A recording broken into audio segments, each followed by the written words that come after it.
अस्सलामुअलैकुम दोस्तों, इस वीडियो में काफ़ी डेवलपमेंट मैं आपसे शेयर करने जा रहा हूँ। मेरे ख्याल से 4 की तादाद में ये होंगी और इसमें से कुछ इन्फॉर्मेशन कुछ इस तरह से है तो वो नई इन्फॉर्मेशन, लेकिन मैं वो कंफर्म करूँगा क्योंकि काफ़ी अर्जे से कुछ डेवलपमेंट मैं आपसे शेयर करता हूँ और जितनी भी डेवलपमेंट मैं शेयर करता हूँ तो होता ये है कि वो लेट हो लेकिन हो जाती हैं अल्हम्दुलिल्लाह। तो बहुत सारे दोस्त पूछते हैं कि वो भी बताया करें कि जब वो डेवलपमेंट हो गई हो। तो खैर, national transmission and dispatch company एक प्रोजेक्ट का प्रोजेक्ट शुरू कर चुकी है। 113 किलोमीटर की ये लंबी 500 KV double circuit quad bundle transmission line है जो कि नौखर ग्रिड स्टेशन गुजरांवाला से लाहौर नॉर्थ ग्रिड स्टेशन तक बिछाई जाएगी। तो ये एक मेगा डेवलपमेंट सामने आ रही है क्योंकि जो मुख्तलिफ आप कह लें कि बिजली पैदा की जा रही है पाकिस्तान में, उन्हें नेशनल ग्रिड के साथ कनेक्ट तो कर दिया जाता है लेकिन आगे वो मुख्तलिफ एरियाज तक भी तो पहुँचाई जानी चाहिए।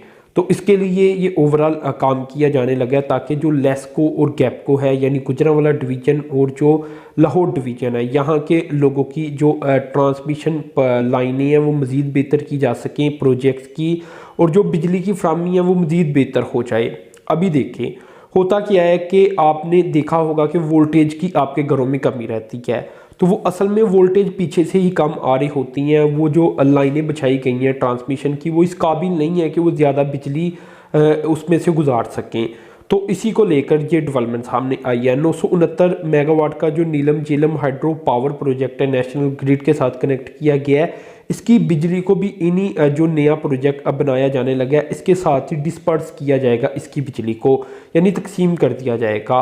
ये 8,305 मिलियन रुपीस का प्रोजेक्ट है, तो काफ़ी अहम तरीन डेवलपमेंट है। इससे होगा क्या, लोड शेडिंग में कमी आ जाएगी। रावी, कालाशाह काकू, गाजी रोड, बंद रोड, मुरीद के कामों शेखुपुरा और गुजरांवाला के एरियाज़ में, तो इन सब एरियाज़ के लिए ये काफ़ी अहम तरीन प्रोजेक्ट है। अभी अगर फोर्स लोड शेडिंग हो जाती है मजबूरी के तहत तो वो फिर नहीं हुआ करेगी क्योंकि अच्छी ट्रांसमिशन लाइन बिछा दी जाएगी। इसी तरह जो रिलायबिलिटी और स्टेबिलिटी है वो भी बढ़ जाएगी गैपको की और लेस्को की। तो इस तरह ये निज़ाम को बेहतर किया जाने लगा है ओवरऑल इन प्रोजेक्ट के ज़रिए। इसके अलावा वैसे तो पाकिस्तान के इन सारे इलाकों में बिजली मौजूद है, लेकिन आपको पता है कि नए नए इलाके डेवलप होते रहती हैं, वहाँ नई नई कॉलोनीज़ इन इलाकों में बनती रहती हैं, नए नए मोहल्ले बनते रहती हैं, नए नए लोग घर बनाते रहती हैं, ठीक है ना। घरों की बड़ी कमी है पाकिस्तान में, तो वह उन्हें भी तो बिजली के कनेक्शन चाहिए होती हैं। जो ग्रोइंग डिमांड है, चाहे वो एग्रीकल्चर की हो, चाहे इंडस्ट्री की हो, चाहे कमर्शियल कंज्यूमर हो, चाहे होम कंज्यूमर हो, उन सबको भी तो बिजली चाहिए। तो ये जो मज़ीद ट्रांसमिशन लाइनें होंगी वो इन लोगों का भी बोझ बर्दाश्त कर पाएंगी। तो इस तरह ये प्रोजेक्ट बड़ा अहम है और पूरे पाकिस्तान में जितनी भी ट्रांसमिशन लाइन है उन्हें अपग्रेड किया जाना है। इसका रीज़न ये है कि फिर वो क्योंकि इलाके आज से 10-15 साल या 20-25 साल वाली बात नहीं रही, फैल चुकी हैं इलाके, नई नई इंडस्ट्री आ चुकी है, बहुत ज़्यादा घर बन चुकी हैं, यानी लोड बहुत बढ़ चुका है जो ट्रांसमिशन सिस्टम है इसके ऊपर। तो इसके लिए फिर इसे अपग्रेड किया जाना है, ठीक है ना। तो अभी ये लेस्को और गैपको का जो एरिया बनता है लाहौर डिवीज़न और गुजरांवाला डिवीज़न की, उसके लिए इस प्रोजेक्ट का आगाज़ किया जाने लगा है, बल्कि हो चुका है इस प्रोजेक्ट का आगाज़। अब दोस्तों दूसरी डेवलपमेंट की बात करता हूँ। दोस्तों कई बार मैंने आपको ये बताया है कि चाइना से इंडस्ट्री डिसलोकेट होगी पाकिस्तान की तरफ, और ये सीपैक की वजह से होगी। पाकिस्तान सीपैक के ज़रिए काफ़ी ज़्यादा इंसेंटिव्स फराहम कर रहा है, नए नए इकनॉमिक जोन बना रहा है, सीपैक के तहत भी बना रहा है, इंफ्रास्ट्रक्चर को बेहतर कर रहा है, गवादर पोर्ट बना रहा है ताकि पाकिस्तान की जो इंडस्ट्री है उसको भी फ़ायदा हो और जो एक्सपोर्टर हैं उनको भी फ़ायदा हो और जो इन्वेस्टर हैं उनको भी फ़ायदा हो। तो मैं आपको बताता हूँ कि चाइना से इंडस्ट्री पाकिस्तान की तरफ शिफ्ट होगी। तो खैर, मिनिस्ट्री ऑफ मैरीटाइम अफेयर्स की जानिब से सेनेट कमेटी में ये बताया गया है कि 40 से 45 चाइनीज़ कंपनी जो कि चाइना में अपना बिजनेस रखती थी, उन्होंने वहाँ से अपनी फैक्ट्रीज को डिसलोकेट कर दिया है और अब वो पाकिस्तान में आकर अपने प्लांट लगाना शुरू कर चुकी हैं। 2 से 3 सालों में ग्वादर में स्पेशली ये प्लांट लग चुके होंगे। तो ये अल्हम्दुलिल्लाह काफ़ी सालों से मैं ये डेवलपमेंट आपसे शेयर कर रहा हूँ कि ऐसा होगा। इसकी रीज़न भी साथ बताता हूँ। एक तो ये है कि पाकिस्तानी लेबर सस्ती है, चाइना की लेबर अब एक्सपेंसिव होती चली जा रही है। दूसरा, पाकिस्तान की जो जियोग्राफिकल लोकेशन है वो बड़ी ज़बरदस्त है, ठीक है ना। उस लोकेशन के ऊपर पूरी दुनिया को इजीली एक्सपोर्ट की जा सकती है। और ग्वादर पोर्ट को जिस तरह एक अच्छी और आप कह लें कि एक ऐसी पोर्ट बनाया जाने लगा है जो कि पूरी दुनिया का बिजनेस हैंडल करने की सलाहियत रखेगी और उसमें पाकिस्तान को मरकजी हैसियत ग्वादर पोर्ट दिलवाएगी।